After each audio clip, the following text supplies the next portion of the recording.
IKEA adalah perusahaan yang sangat prudent, apalagi Ingvar Kamprad. Beliau itu punya konsep bahwa ketika mengembangkan sebuah pasar, dia zero loan. Dia adalah menggunakan semua yang digunakan adalah dari dana yang ada. Jadi dia lebih percaya pada itu, jadi grow from within, selalu berkembang. Tadi IKEA itu mempunyai prinsip value itu yang sangat, kalau saya membantu IKEA, kemudian melihat itu justru yang diutamakan dari mereka itu they speak with heart. Kalau kita mengenal seorang Ingvar Kamprad, dia orang yang sangat low profile, meskipun beliau adalah one of the richest man in the world, tetapi beliau kalau bepergian tidak naik first class, bahkan bisnis class, hanya di economy class. Jadi IKEA juga menerapkan sifat, kalau tahu, mungkin saya malah lebih nggak tahu, yang namanya Tillsammans, ya, togetherness. Nah, itu adalah prinsip-prinsip yang dipegang oleh IKEA. Ketika mereka bermitra, mereka harus menemukan mitra yang juga menerapkan prinsip-prinsip seperti yang diterapkan di dalam democratic design, sustainability, kemudian humbleness, value yang sangat, mungkin saya bisa dibilang very Swedish values, yang kita selalu down to earth. Jadi ketika IKEA juga ingin memilih mitra, mereka juga memilih dengan sangat hati-hati. Mereka juga meskipun dari dulu sudah melihat bahwa pasar Indonesia adalah pasar yang sangat baik dan menjanjikan, tetapi IKEA bukan tipe perusahaan yang agresif, karena dia lebih baik, dia prudent, melakukan dengan prinsip kehati-hatian, dan juga dalam pemilihan lokasi itu juga menjadi salah satu hal yang penting. Ketika sudah mempunyai mitra seperti saat ini, dia bermitranya itu dengan franchise holdernya, Dairy Farm. Jadi Dairy Farm itu memegang franchise untuk di Hong Kong, di Taiwan, dan juga di Indonesia. Dairy Farm kalau di Indonesia itu representatifnya adalah PT Hero Supermarket Tbk, itu sebagai pemegang franchise dari IKEA di Indonesia. Tetapi untuk ekspansi ke depannya juga, itu kita harus memilih, IKEA punya pakem-pakem untuk memilih lokasi tanah misalnya. Lalu kita memilih franchise, sudah ada ketentuannya ya, dalam waktu berapa tahun, 5 tahun harus sudah ada toko, sudah disebutkan, sudah ada buka berapa toko gitu. Jadi sekarang ini kami baru 1 tahun, jadi masih fokus pada toko yang pertama ini, tapi tentunya nanti dalam 5 tahun ke depan pasti akan ada fixed prices. Masih rahasia. Di Jawa. Yang jelas di Indonesia. Mas, ya masih dulu deh belum. Boleh. Nama saya Andi Priadi, terima kasih Bu Hege informasinya. Ketika IKEA mau buka, saya dan keluarga masih di Swedia, dan waktu itu senang sungguhnya ya. Walaupun kami baru sampai Juni kemarin belum sempat mengunjungi IKEA. Tapi saya akan melihatnya dari sisi lain ya. Dengan hadirnya perusahaan asing, IKEA kan perusahaan asing ya, berarti kan menjadi kompetitor bagi market domestik kita gitu ya. Nah, saya melihat sebenarnya apa sih keuntungan IKEA hadir di Indonesia, dalam artian misalkan mengangkat produser yang ada di Indonesia. Katakan kita kan punya stok kayu yang banyak ya, baik dari hutan alam maupun hutan tanaman. Apakah itu bisa dimanfaatkan oleh IKEA sebagai bentuk kolaborasi dengan pemerintah Indonesia atau rakyat Indonesia untuk menggunakan bahan-bahan baku yang ada di Indonesia? Saya tahu bahwa IKEA sangat concern terhadap certified production. Kebetulan saya riset tentang itu, tentang forestry, sustainable forest management, certification gitu ya. Tapi apakah bisa IKEA menggunakan bahan-bahan baku yang ada di Indonesia sehingga bisa meningkatkan pasar kayu Indonesia dengan dijual di IKEA? Bukan hanya bahwa IKEA menjadi mengejar market yang ada di Indonesia. Terima kasih. Mengenai kayu ya, bahan baku. Jadi di IKEA itu kami sangat mempedulikan lingkungan. Dan kalau di Indonesia itu kebanyakan kayu-kayu yang digunakan untuk perabotan adalah kayu jati. Dan untuk kayu jati itu sendiri supaya bisa tumbuh besar memerlukan waktu yang sangat lama. Jadi kalau ditebang satu pohon harus menunggu sekitar 15-20 tahun lagi untuk bisa ditebang kembali. Dan mengapa IKEA selama ini belum memanfaatkan secara maksimal kayu yang dibuat dari Indonesia, karena kami sangat peduli bahwa kalau menebang kayu harus dalam waktu 1 tahun sudah ada lagi bisa ditebang lagi. Begitu. Jadi kalau ditebang kemudian hutannya gundul kan juga tidak baik juga. Gitu. Jadi sementara ini kami masih menggunakan kayu yang mudah tumbuh seperti birch dan salah satunya kayu pinus dan birch itu sangat mudah sekali tumbuh, ditebang bisa tumbuh, tebang bisa tumbuh gitu. Jadi tapi tidak menutup kemungkinan apabila di kemudian hari IKEA melirik Indonesia untuk menggunakan kayu-kayu dari Tapi sebenarnya bahan baku seperti yang Ibu sebutkan sudah banyak Bu, seperti misalkan fast growing species akasia itu Indonesia punya 5 juta hektar hutan akasia yang ada di Indonesia. Belum lagi misalkan kayu-kayu yang diproduksi oleh masyarakat, katakan small scale holder gitu yang ada di misalkan Gunung Kidul, di Jepara, bukan hanya Jati, memang Jati sangat lama ya untuk membangun. Tapi seperti misalkan katakan kayu sengon, walaupun mungkin kualitasnya kurang bagus, tapi kalau dia ditebang 10 tahun itu bisa kualitasnya juga bagus. Belum lagi misalkan kayu-kayu mahoni banyak sekali gitu. Kenapa belum dimanfaatkan? Bisa saya jawab dalam hal ini, IKEA tidak langsung membeli dari produksi dari raw materials karena IKEA trading dia berhubungan dengan produsen, jadi dengan manufaktur. Jadi dari manufaktur itulah yang menggunakan langsung kayu dari hulunya, dan harus dipastikan di Indonesia juga sudah menerapkan sertifikasi sistem verifikasi legalitas kayu SPLK, dan banyak juga produk IKEA di beberapa negara yang sudah menerapkan FSC, itu juga harus diterapkan. Jadi kita hanya memastikan bahwa produsen-produsen di seluruh dunia yang merupakan mitra dari IKEA itu mereka menggunakan kayu yang sudah tersertifikasi. Tapi IKEA tidak impor langsung dari hulu, tetapi lebih melalui intermediate, bahwa produsen-produsen ini lah yang sebetulnya memilih dari kayu mana mereka menggunakan seperti itu. Karena IKEA dealingnya dengan manufacturer, tapi bukan dari hulu. IKEA-nya pabriknya sendiri malah nggak ada ya, tapi justru itu diproduksi oleh mitra-mitra manufaktur. Mudah-mudahan itu bisa menjelaskan. yang Masih ada terakhir waktu? mungkin. Masih. Ya. Oke. Terakhir aja ini satu hal yang saya lihat sangat positif di IKEA itu kan banyaknya penyebaran nilai-nilai Swedia self service dan lain sebagainya. Misalnya kalau makan yang ngantri sendiri, bawa sendiri, taruh sendiri, kembaliin lagi sendiri. Demikian juga dengan troli, itu semua sudah dialokasikan gitu tempat-tempatnya. Kembaliin troli di sini, kembaliin baki di sini dan lain sebagainya. Tapi kembali lagi ke tadi mungkin kitanya yang tidak terbiasa dengan pola berpikir seperti itu, sehingga banyak banget kejadian meja di restoran tetap aja masih ada tray-nya di mana-mana, troli juga masih tersebar-sebar di mana-mana gitu. Apakah ada strategi? Iya, apakah ada? Pakaian keren tapi kelakuan ya gitu. Jadi memang itu adalah satu upaya edukasi dan butuh waktu lama. Tapi apakah ada strategi khusus untuk mempercepat proses edukasi masyarakat di IKEA? Karena menurut saya nilai yang ingin diajarkan itu positif, tapi memang kitanya memang ketika dalam grup besar ya kelakuannya begitu lagi gitu kasarannya ya. Gitu. Apakah itu memang sampai sekarang menjadi salah satu tantangan tim di IKEA, bagaimana menanamkan sifat Swedishness itu kepada masyarakat Indonesia.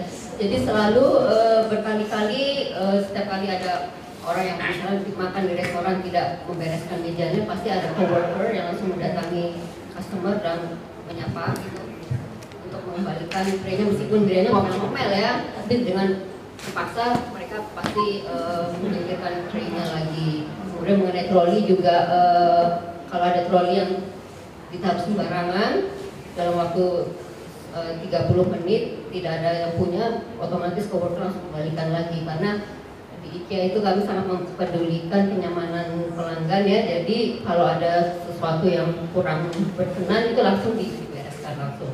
Mungkin itu memang memakan waktu lama ya untuk orang Indonesia untuk bisa terbiasa dengan tradisi ini, dan itu memang masih menjadi tantangan utama.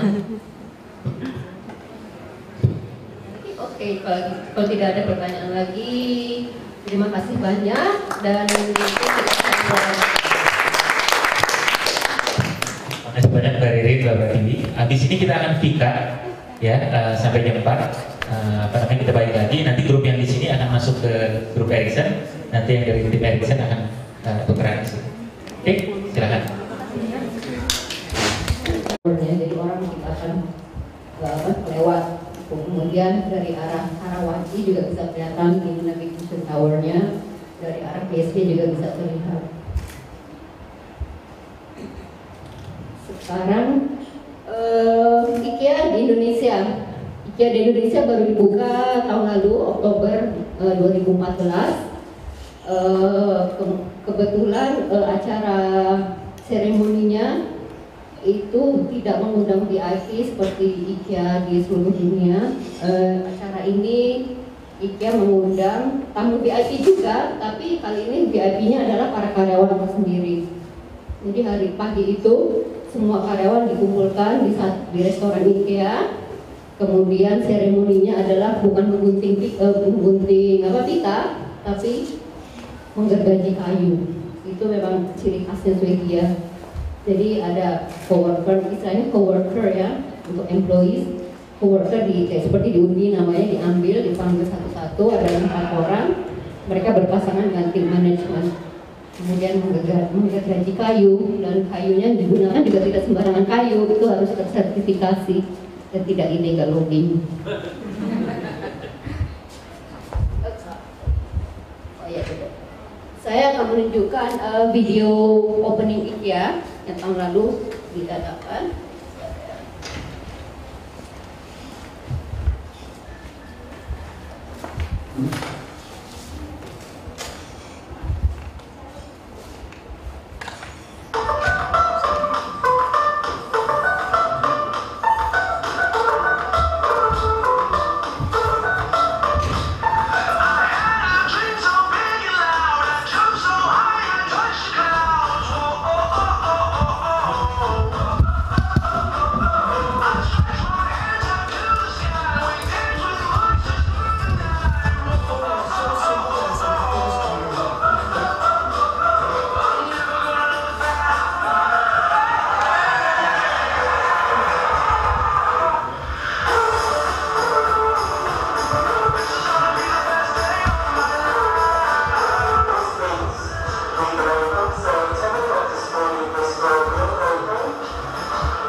Jadi kenapa kira-kira seperti itu?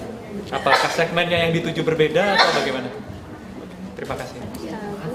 Jadi menjawab pertanyaan pertama, produk-produk IKEA semua diimpor dari luar negeri, dan tetapi ada juga produk yang dibuat di Indonesia.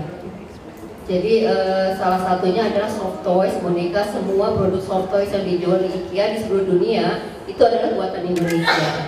Jadi kita harus bangga karena salah satu pabrik di Indonesia mampu mensuplai untuk 375 toko di seluruh dunia. Bukan, jadi itu ke seluruh dunia. Jadi selain soft toys ada juga textiles. Textiles Indonesia adalah salah satu negara produsen tekstil terbesar di dunia. Indonesia juga mengekspor produk tekstil ke toko-toko IKEA di seluruh dunia. Selain tekstil ada juga rotan dan ada juga keramik. Itu nanti dalam waktu dekat juga akan ekspor kasur ke seluruh toko IKEA di dunia. Barangnya tadi dari Cina atau Ya. Boleh mungkin silakan. Bisa kita jelaskan sebentar. Jadi kalau toko IKEA itu dibukanya Oktober 2014, IKEA sebetulnya sudah ada di Indonesia jauh hari sebelumnya selama 25 tahun, yaitu namanya IKEA Trading.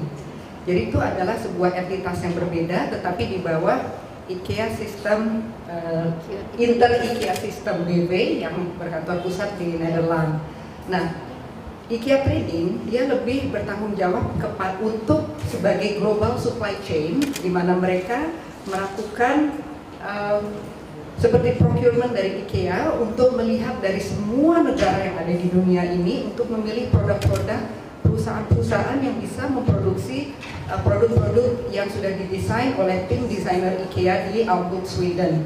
Jadi mereka merekrut atau melihat dulu produsen-produsen di Indonesia atau di negara-negara lain. Tadi bertanya soal Cina, jadi sebetulnya China memang salah satu produsen dari produk-produk IKEA, itu hanya salah satu, karena masih banyak. Indonesia pun seperti disampaikan Mbak Ririn adalah salah satu produsen, dan yang terfavorit di dunia buatan Indonesia adalah soft toys. 100% soft toys yang ada di IKEA itu buatan Indonesia, kita harus berbangga.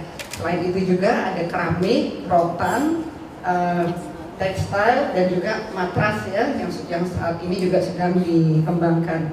Dalam hal global supply chain, jadi semua produk-produk itu karena supply chain semua dikumpulkan dari Indonesia, dikumpulkan di distribution center IKEA yang tersebar di beberapa spot di seluruh dunia. Baru setelah itu mereka re-export produk-produknya ke toko-toko IKEA yang ada di kawasan distribution center terkait. Jadi dalam hal mengaku sendiri, kemudian mengembalikan. Pertanyaannya berapa persen yang mengembalikan? Ya. Pada awalnya saat toko baru buka 80% tidak mengembalikan. Banyak sekali, jadi tugas sekali untuk coworker yang kerja di restoran untuk membersihkan restoran. Tapi lama-kelamaan seiring berjalannya waktu, mungkin mereka melihat sebelahnya, sebelahnya bawa sendiri trennya ke sana, sebelah sana, mereka simplikan.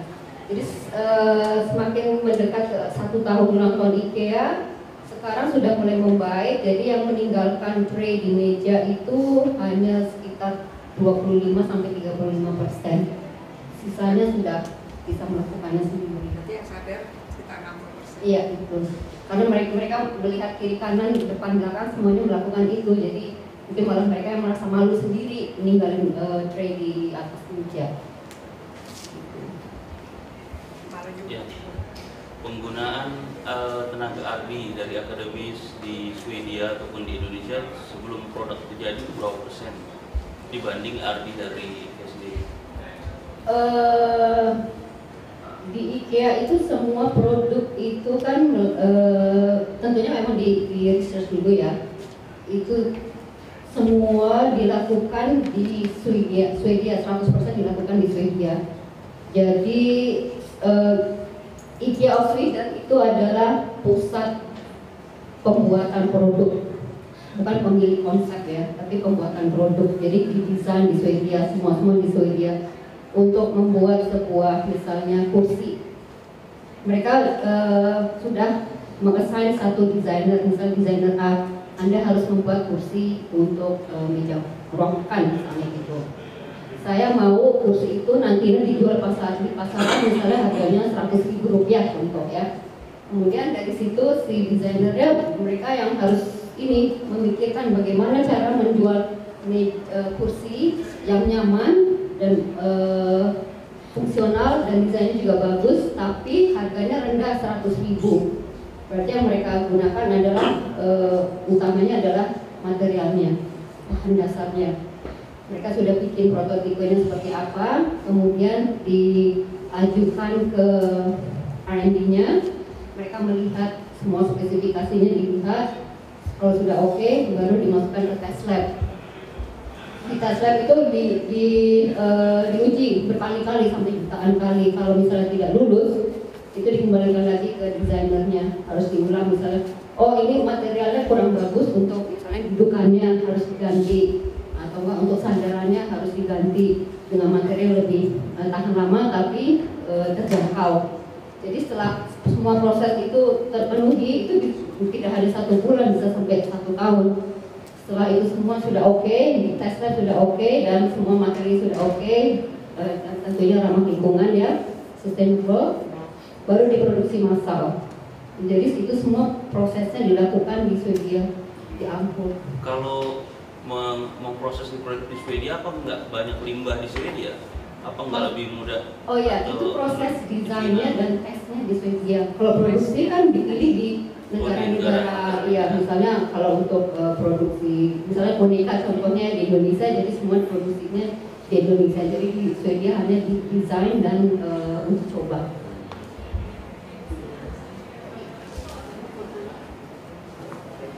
Jadi nggak jadi. Agak-agak malu soalnya waktu baru buka, aku dan saudaraku mencoba mengira-ngira ya, karena kan sistem semua baru. Biasanya orang Indonesia suka nilai. Jadi kalau dari silverware-nya itu kan termasuk yang bagus ya. Itu berapa persen yang hilang? Ketahuan nih ya. Pernah lihat di Iya. Pernah lihat orang nilai belum. Cuman kita ingin tahu aja. Ya itu, jadi itu juga ada cerita lucu. Pendiri IKEA Ingvar Kamprad itu justru senang kalau ada orang yang mencuri barangnya. Dia berarti orang itu menyukai produk IKEA. Begitu. Jadi karena Ingvar Kamprad sendiri beliau tidak menyukai proses hukum yang berlama-lama dan memakan waktu, memakan biaya, jadi ya sudahlah apa-apa, orang itu mungkin pada saat itu belum mempunyai biaya dana untuk membeli, ya jadi nggak apa-apa, dibiarkan saja mengambil. Berarti produk IKEA memang bagus gitu. Jadi Ingvar Kamprad selalu menanamkan positive thinking, tidak negative thinking. Tapi jangan lebih ke pikiran pikiran. Tapi kalau boleh tahu banyak yang hilang. Mungkin ada, tentunya pasti ada ya, tapi ya tidak dihitung. Sekarang juga pengen tahu aja. Apalagi di Indonesia ya, tentunya ada. Oh, tapi nggak diituin ya. Itu bukan mencuri, itu untuk kenang-kenangan. Berapa yang pengen? Ya, saya mau nanya aja tentang kultur kerja di IKEA Indonesia kayak gimana? Karena tadi kan waktu awalnya kan bilang waktu opening ngajaknya coworker kan, bukan pejabat atau yang lain-lain kayak perusahaan Indonesia lainnya. Kira-kira kalau berpengalaman Mbak Ririn dan Mbak siapa? Mbak Tiwi sendiri kayak gimana dibandingkan kerja di perusahaan sebelumnya yang atau di perusahaan multinasional atau perusahaan misalnya, gimana yang perbedaannya sebelumnya? Kalau di IKEA itu sama sebelum waktu baru masuk sangat ditanamkan valuesnya IKEA, nilai-nilai IKEA itu memang ada banyak, ada 10 harus dihafal semuanya. Jadi salah satunya itu harus memperhatikan togetherness, kebersamaan. Jadi kemudian harus cost conscious juga, nggak berfoya-foya gitu. Jadi sebelum merekrut ini dilihat dites dulu nih orangnya kriterianya apakah valuesnya sudah sesuai dengan value-nya IKEA. Apabila tidak sesuai, tidak diterima. Gitu. Jadi sangat memperhatikan. Maksudnya perbedaannya dengan perbedaannya banyak sekali. Yang Mbak rasain sendiri story-nya gimana gitu? Ini enak sekali. Sebetulnya perusahaan itu sangat mempercayai karyawan. Jadi sangat karyawan diberi responsibility dan memang harus bertanggung jawab dengan pekerjaannya itu. Tapi kerjaannya juga sesuai dengan nilai yang ditanamkan. Jadi saya merasa sejak awal bekerja di sana sebelum Toko buka, semuanya harus tetap cost conscious.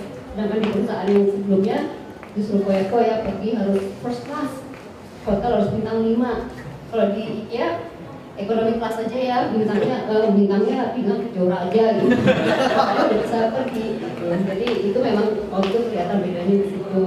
Kemudian kalau untuk misalnya contoh yang sederhana saja, kantin karyawan.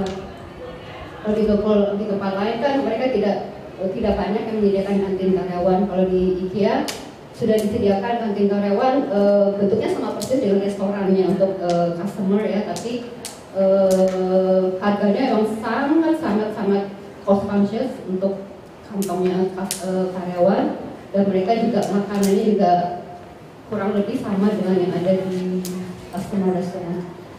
Jadi perbedaannya mereka tidak membandingkan karyawan dan customer.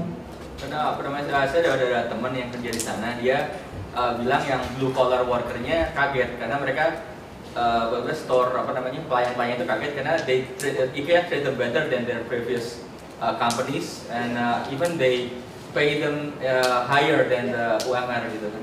Itu benar nggak itu? Iya betul. Jadi selain create their everyday life for many people to customer, juga untuk karyawannya sendiri di IKEA juga kami tidak memandang, tidak melihat posisi ya rank ke atas ke bawah, tapi semuanya sejajar.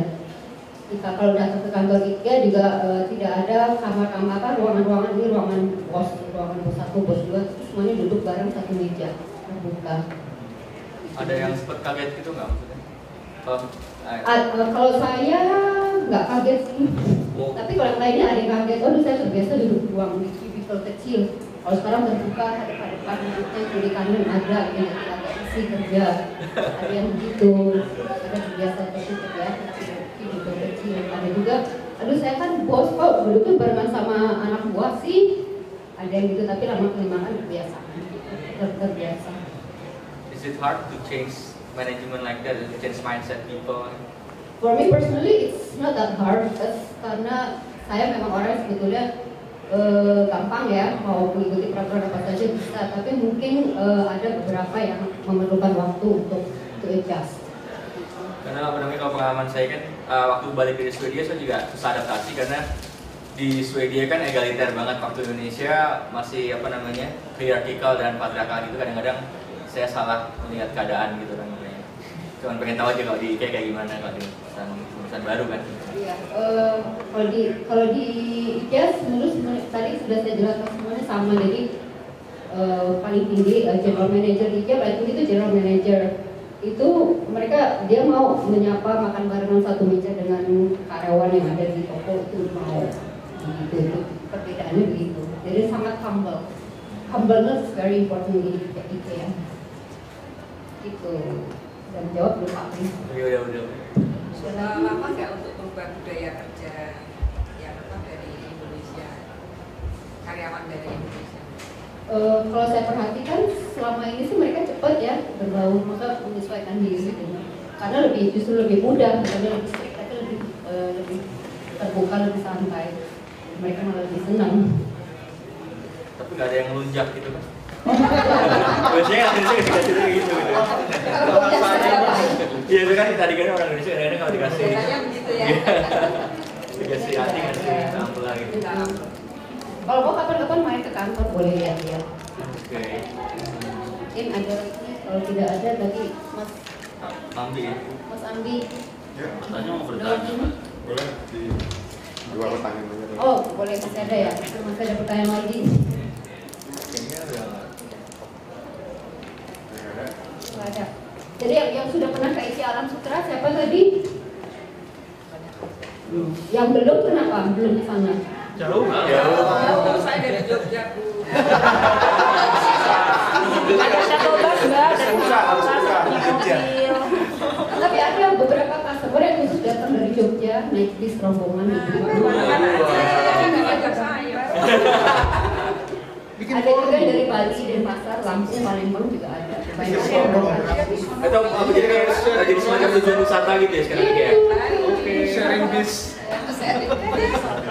Kalau di Swedia itu kan tiap hari kerja ada bis gratis dari tengah kota ke IKEA. Sebaiknya diadakan juga di Jakarta. Ya itu sudah dalam wacana untuk bis untuk customer kan ya, shuttle pass itu sudah dalam wacana, mungkin mudah-mudahan sih bisa terlaksana soon. Dari Jogja. Kalau di dalam pesawat ya.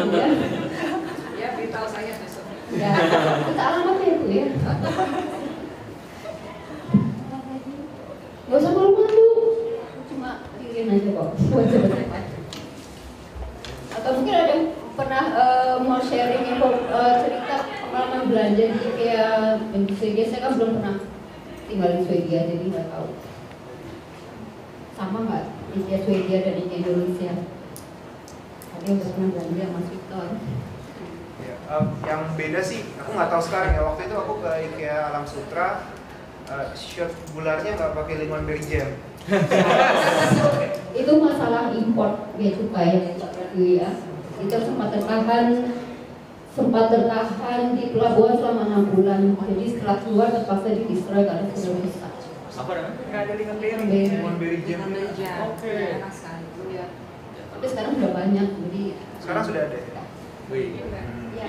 Jadi kan kadang-kadang kemudian persepsi terutama teman-teman saya di Jogja ya, walaupun mereka memang tidak pernah ke Swedia, tapi mengetahui tentang IKEA karena dari internet, ada dari saudara, bahkan saya juga suka cerita sama mereka. Itu pertanyaannya satu, apakah mutu yang IKEA di Indonesia itu sama dengan yang aslinya? Karena kan kebanyakan ini intinya bahwa semua barang yang masuk ke Indonesia itu adalah bahan-bahan yang sudah apa namanya tidak terpakai, cacat gitu. kalau di IKEA itu berbeda, jadi semua barang yang dijual di toko IKEA baru kan sudah diproduksi, diuji coba dulu tadi di tesla. Jadi produk-produk itu semua yang sudah diuji kualitasnya baru bisa masuk. Lalu Indonesia sendiri ada uji coba sendiri dari pemerintah Indonesia nggak? SNI ya. Jadi kalau belum ada cap SNI-nya masih sulit mas. Bu ya sekarang SNI udah di anu ya, udah dibatalkan, apa masih? SNI. Yang diregulasi peraturan baru ini udah dibatalkan nggak ya SNI? Belum ya? Ganti Mendak ini masih ya? Bisa ditambahkan, jadi IKEA memang memastikan bahwa seluruh produk yang dijual itu sudah melalui tes. Jadi ada yang namanya di Indonesia ada tes lab. Tes labnya memang di Sweden, tapi produk-produk yang disebarkan di semua toko sudah melalui proses tes lab. Namun jika masih ada, tidak hanya di Indonesia, IKEA juga menerapkan return policy itu 30 hari, asalkan juga masih ada memegang struk pembeliannya. Jadi apakah ini ternyata produknya ada yang sedikit rusak, misalnya mungkin kena apa gitu, atau kita nggak suka, maksudnya saya nggak mau yang merah, saya mau yang warna putih gitu. Itu juga jadi return policy, jadi jangan khawatir, selama 30 hari purchase masih ada stoknya, bungkusannya semua juga masih lengkap, itu jadi bisa dikembalikan, atau nanti biasanya bisa juga dikembalikannya. Biasanya kita dikasih voucher, misalnya harganya 100.000, kita dapat voucher 100.000. Saya nggak mau jadi beli kursi, saya mau beli bantal aja gitu dengan nilai segitu ya boleh. Jadi ini menunjukkan bahwa secara overall kita menjaga konsistensi produk. Mana ada perusahaan yang ingin menjual produknya yang tidak baik ya. Jadi apalagi IKEA sudah dipercaya di 47 negara, 375 toko, jadi standar itu menjadi sarana. Tadi yang dari Mbak Ririn bisa ditambahkan konsep dalam pembuatan produk itu menggunakan yang namanya democratic design. Democratic design seperti Pancasila, ada 5 juga. Sila pertama dianya formnya, bentuknya harus bagus. Yang sila kedua, bukan sila. Yang kedua adalah fungsinya, dia harus fungsional. Yang ketiga, kualitasnya juga harus bagus. Yang keempat, dia harus sustainable, jadi sustainability dari materi itu juga harus baik. Dan 5, tapi last but not least, semuanya equal, itu adalah affordability, jadi harganya harus terjangkau. Jadi dilihat dari sini, memastikan bahwa produk-produk IKEA formnya bagus, fungsinya juga fungsional, kualitasnya, dia juga memperhatikan sustainability dan juga affordability. Jadi mungkin itu bisa menjawab dari pertanyaan dari Ibu.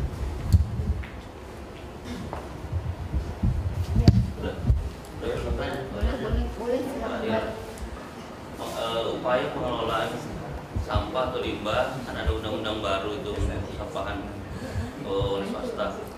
Sebelum dan sudahnya bagaimana? Yang kedua, penggunaan kartu atau uang cash, apakah masih banyak, berapa persen yang masih pakai uang cash? Di Indonesia, di Jakarta ya terutama, kalau belanja lebih banyak menggunakan kartu, terutama untuk jumlah besar. Tapi ada juga yang belanja jumlah besar sampai ratusan juta bayar pakai cash. Serius? Money laundering tuh money laundering. Iya serius money laundering kayak gitu. Ayo serius. Bisa juga, tapi kalau dari Indonesia kan kami tidak menelusuri itu uangnya dari Bukan bank ya. Kalau mau dijumlahkannya jumlahnya dari belanja nggak apa-apa. Jadi kalau belanjaan lebih banyak kartu Pak. Tapi kalau untuk jumlah kecil lebih banyak cash. Kalau untuk limbah itu di IKEA kami juga bekerja sama dengan sebuah perusahaan untuk limbah, terutama limbah makanan ya. Kalau kemasan kan sudah dibawa pulang.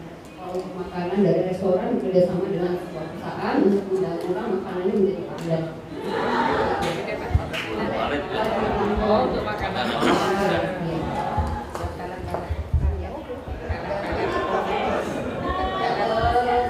Nanti juga akan ada coffee waste. Jadi kalau di IKEA kan kopinya gratis tuh, kopinya bisa refill berkali-kali. Dan itu kopinya juga kebetulan diproduksi dari Indonesia lokal, dan itu juga satu-satunya Indonesia satu-satunya negara yang menggunakan kopi lokal, karena yang lainnya mereka semua import dari Swedia. Kemudian waste-nya itu, coffee waste-nya itu nanti akan digunakan untuk, nanti akan ada sosialisasi ya untuk penggunaan coffee waste itu seperti apa. Jadi kan ternyata manfaat ampas kopi itu sangat banyak sekali selain kecantikan. Mungkin nanti maksud Bapak. Buat scrubbing. Oh iya. Ahli kopi. Sama buat kompos, buat media tanam. Mungkin satu lagi, apakah ada acara-acara dari IKEA untuk embrace Indonesianness gitu kan? Mungkin kayak orang Indonesia kan terkenal nasionalis sekali kan. Mungkin apakah ada perayaan 17-an atau World Batik Day atau kayak gitu? Iya, mengenai batik, jadi IKEA Indonesia juga salah satu-satunya toko IKEA di seluruh dunia menerapkan budaya lokal yaitu batik. Itu perjuangannya sangat berat sekali. Sebelum toko buka, kami sudah melobi IKEA Sweden untuk bisa menerapkan budaya batik itu digunakan untuk hari Jumat. Jadi pada saat itu kami mengadakan lomba membuat batik ya, desain batik untuk seragam. Kemudian ada beberapa mahasiswa dari 12 perguruan tinggi. Kemudian pesertanya juga sekitar ada 40-an, dan yang dipilih finalisnya ada 24. Dari 24 diseleksi menjadi satu pemenang. Satu pemenang itu akhirnya desainnya digunakan untuk seragam batik setiap hari Jumat. Pemenangnya adalah mahasiswi dari ITB. Dan sekolah oh ya, ke kampung ya. Jadi kalau mau lihat motif batiknya saya mau bawa ya. Itu dikenakan setiap hari Jumat. Semua coworker di toko pakai itu. Perjuangan beratnya seperti apa? Jadi motif batiknya itu harus ada nilai-nilai kesetiaannya, nilai-nilai keindonesiaannya, dan IKEA terutama. Jadi kombinasi tiga itu, Swedishness, Indonesian, dan IKEA. Jadi seragamnya yang pemenang itu nama motifnya kawung kalirisan. Jadi motifnya itu dia bikin seperti kepulauan Indonesia dari Sabang sampai Merauke menggunakan model kawung gitu. Di masing itu dia juga ada ceritanya, ada utara, selatan, barat, timur. Saya juga lupa ceritanya seperti apa. Tapi itu cerita di balik itunya itu membuat IKEA Sweden terkesan dengan motif batiknya itu. Sebetulnya sih kalau lihat dari motif-motif yang lainnya sangat menarik, bagus-bagus kalau untuk orang awam ya. Tapi kalau udah melihat di balik cinta di balik dunia sendiri, inspirasinya itu lebih bagus. Gimana Pak? Lebih filosofis gitu. Iya betul, lebih filosofis. Kalau di video tadi ada.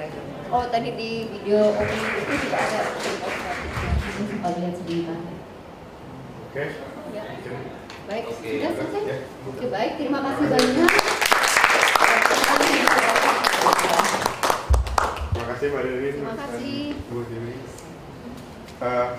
Nanti teman-teman akan kesini lagi, terus kita akan Ririn udah bantu untuk dari tim media udah